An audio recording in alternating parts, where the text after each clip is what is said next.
Another day, another franchise story. Meet the Zor is coming up next with Best Brains Learning Centers. All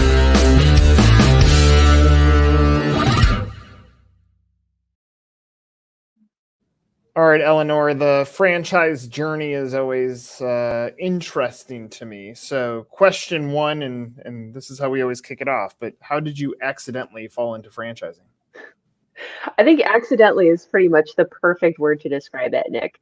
I am a very typical millennial. I've had, I think, about a dozen jobs over my career. So I experienced a lot of lateral movement and slightly raised. I came from a retail and from a hospitality background, particularly, and ended up working my way up as an area manager. And then I was looking for a new position, and I saw a company called Best Brains was looking for an area manager for their corporate centers. And it was a completely new position. They'd never had anybody do that. And after a few months, I'd cleaned up, I'd, made sure everybody was on the same page, got everything updated. And they said, well, gosh, we really don't have anything else for you to do. And I said, well, let's think about that. And I pretty much just went to our vice president and I said, we haven't really had a chance to connect. I don't think you know me. What can I do for you? Just tell me what you need and I'll make it happen. And it was the next phase in this really great relationship. And now I've been with the company 4 years, and now I oversee this department that I kind of call franchise success. That's awesome. Okay, so a whole bunch to unpack from there. One is your opening statement of, I'm a typical millennial, I've had 12 jobs. From your viewpoint, because I'm curious about this, I mean, a franchise agreement, could be 5 years, could be 10 years, could be longer, depending on what the brand is.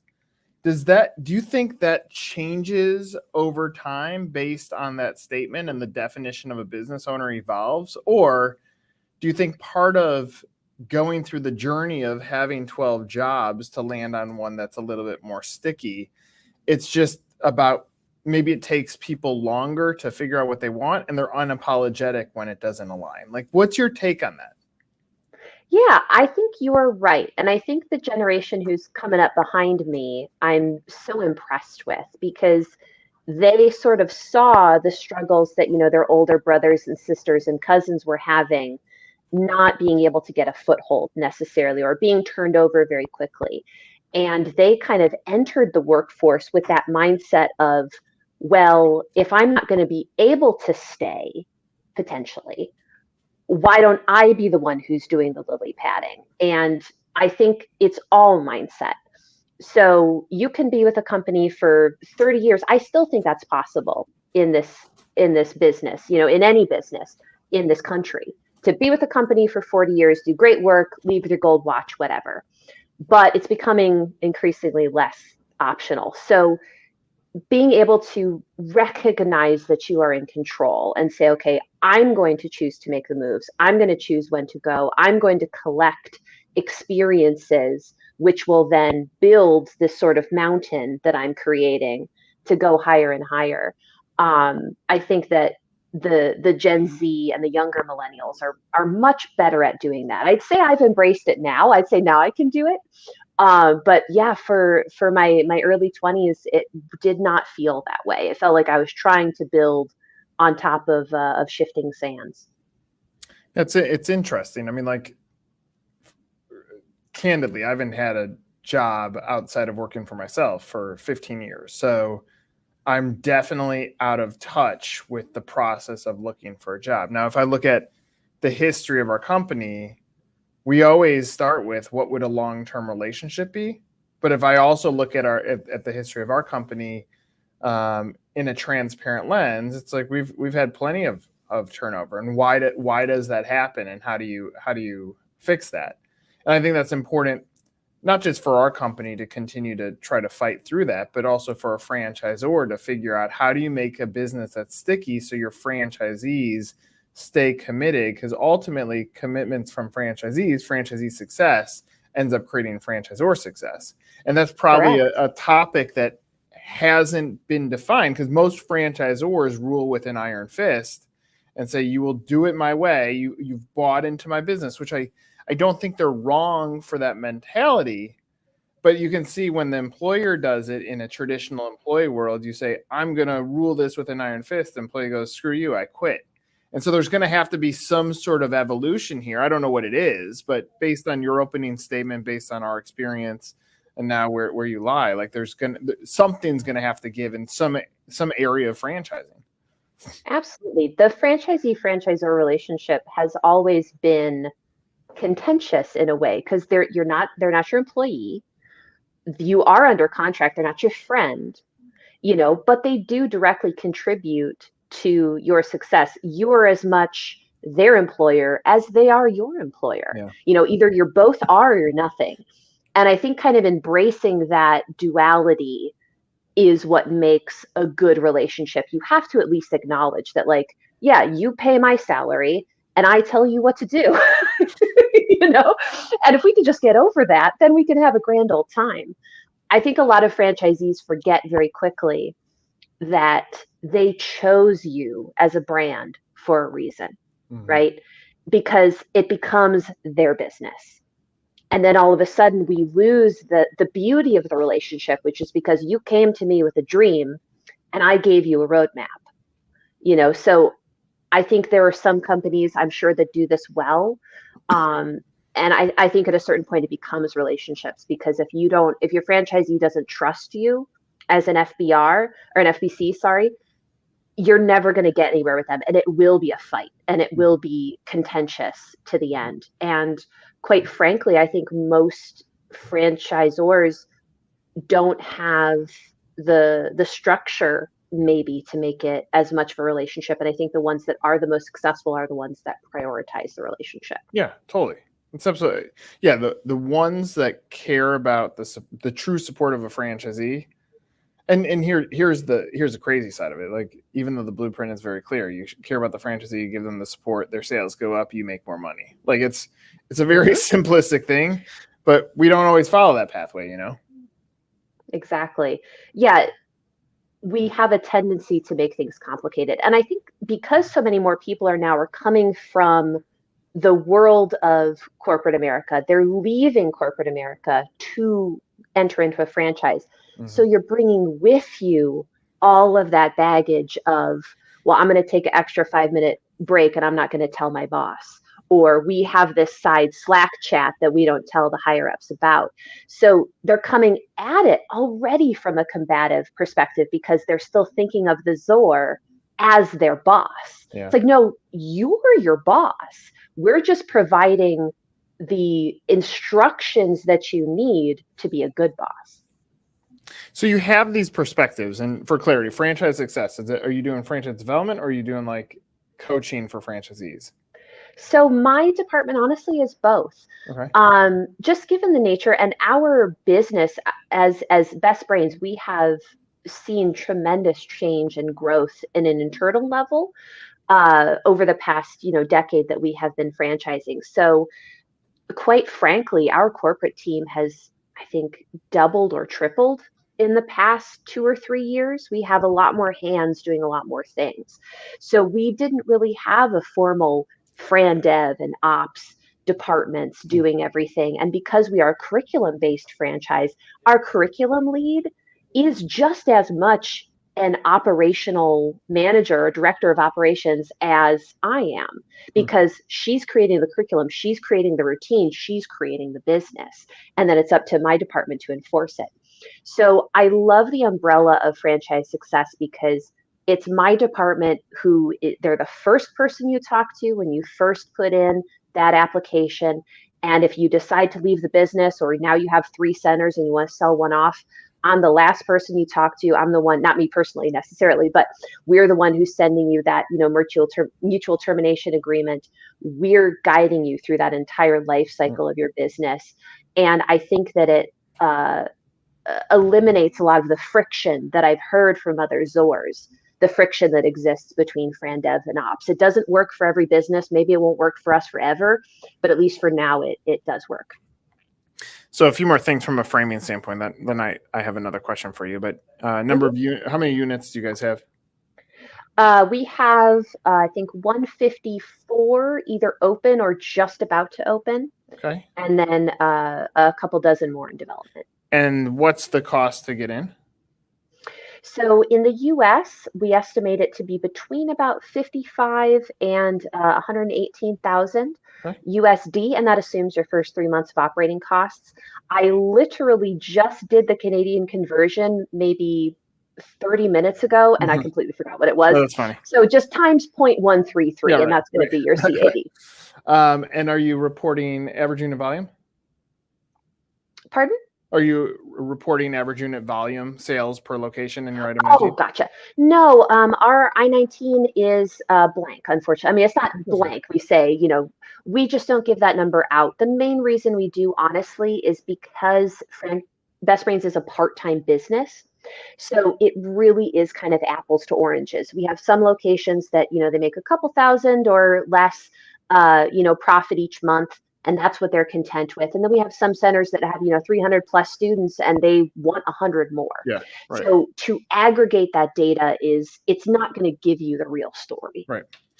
Okay, and then lastly, on just framing this, if you had to position what your YUI now is above anybody else in the space, what is your point of differentiation? How do you guys stand out? Absolutely. I would say our main differentiator is our staffing.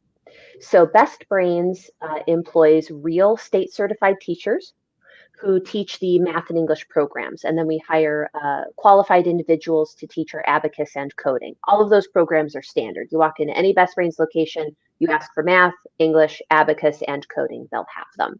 And then Mhm. beyond that, we have public speaking, creative writing, ACT, SAT test prep. The teachers who teach those all have different standards, but really everybody is qualified, professional, adult. That's not necessarily something that you get from a competitor. I think our second biggest differentiator is our curriculum. Our curriculum is focused on incremental improvement. So when you come in and you sit down with one of our certified teachers, they're going to teach you one concept. You're going to work with the teacher to learn what that is. You're going to go home and perfect it. Our curriculum is based to be non-repetitive. So every day when you sit down with that book, you're learning the same concept, but from a different perspective. So it's a lot closer to an activity workbook that a child would work on for fun, but it has that underpinning of Common Core classic training.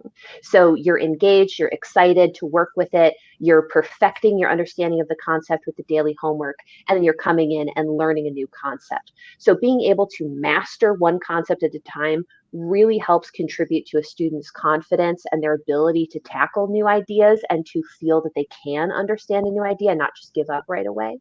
And then, of course, being aligned with Common Core means that if you're an A student at Best Brains, you have a much better chance of being an A student in school because we're teaching you the same way that your teachers are, just giving you that extra support.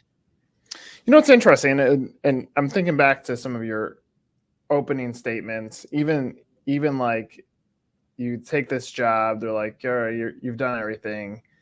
And typical for your background on career, you would have said, okay, I'm going to go do the next thing. But something snagged you and said, okay, now I'm going to sell them on why me. Like, don't let my job end. Let me do something here. I'm going to park this over here, and I'm going to go back to what you were talking about on a curriculum standpoint. That the truth, like all of those same things, like trying to micro down learning and training and onboarding, making you an A player in your system, which means you're going to be an A player for the rest of your career. Like things that you do from a how we're different standpoint probably is best practice when it comes to the employee side too. So I take these two together. Why don't you bounce when the company you feel like they're saying there's nothing left for you to do here? What was the shift in your mindset that said, I want to be here? Yeah, I think one of the big ones was I had been wanting to kind of get off the floor for a while. I was over kind of being, standing at the front of the store and being, the face and all that. I wanted to get in the back, I wanted to make the sausage. So that I think was a big driving factor. And honestly, going through and, part of being an area manager is understanding ops. So I really believed in the system, and I saw how, we relate the system to the franchisees. I saw how, the kids improve, and I wanted to stay because I knew that we already had a good thing here. And I thought, well, maybe I can make it better and contribute in a meaningful way. And I've been able to do things with this company that, if I were, just a cog somebody else somewhere else, um, I wouldn't have that kind of control and that kind of pride in the work I do. It wouldn't have, my little thumbprint on it. Well, I think it's important to extract that, because if I'm a franchise buyer and I'm looking at you, because I've always felt that brands don't sell brands, people do. And so I'm Mhm. talking to you in the sales process. I'm looking for you to give me the nuggets to say it's going to be okay. You can jump off this ledge and be a business operator with our system, even part time. It's going to be okay. And so what I just heard there is it's going to be okay. And I think that's going to be an important element of the way that you sell your franchise. I mean, we said for 5 seconds before we got on, like, the website isn't the maybe tell the best story. I agree. Like, everything you're saying is quite beautiful. That if you were to lift that up on your storytelling, I think that would make a huge difference. So, you know, I I think your personal journey is quite fascinating. I think your story and your willingness to share it should help businesses think through what's the next outcome in the business world to align expectations. Your viewpoint on the franchisee is I think perfectly correct. And you got a lot of good things going on. So, I appreciate you sharing that part of your story. Is there anything else that, if there's a ghost candidate, someone that's thinking about franchising that happens to watch this, that you want them to know about the business?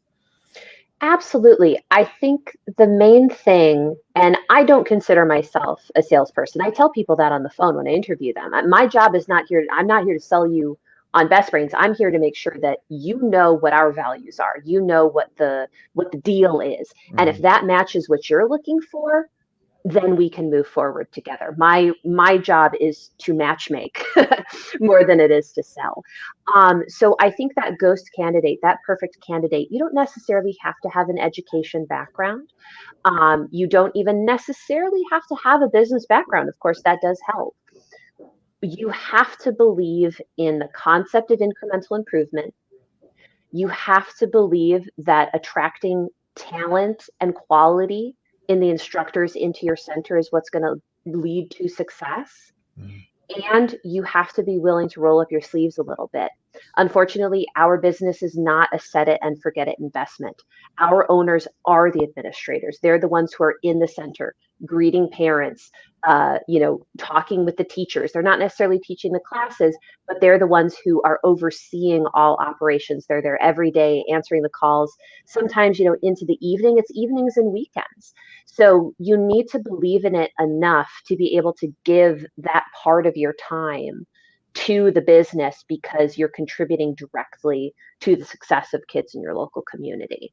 So if you are looking to do something that is impactful and are willing to give that part of your life to doing it, then that's the perfect kind of franchisee for our system. Yeah, and in exchange for you being willing to do that, you impact the financial wealth of your family, whether it's 100%. small or it's large. I mean, I think that's part of the cool factor of the business. You're saying, let us conform our business to what you want to accomplish. Therefore, when you put your passions and your efforts forward, it will give you what you expect. And I think that's great. Absolutely. Yeah. If you put in, 25 hours a week, we have franchisees easily walking away with, $4,000 to $6,000 in their pocket each month. I think that's a very fair trade. And then we have some franchisees who own multiple units. And then obviously It goes down a little bit because you have more administrators who are, running things for you. So part of that will go to their salary. But at the end of the day, you're taking home a very tidy sum. And we've had, franchisees who've been in the business with us for multiple years who've, basically paid for their kids' college with the money that they make from Best Brains. It's like a one for one. So we're really excited to contribute to our franchisees' lives and their own families and help them grow and achieve more. I love it. Well, Elanor, thank you so much for sharing some of your story. Really appreciate it. Look forward to Absolutely. seeing where you guys go. For Elanor, I'm Nick. This is another episode of Meet the Zor.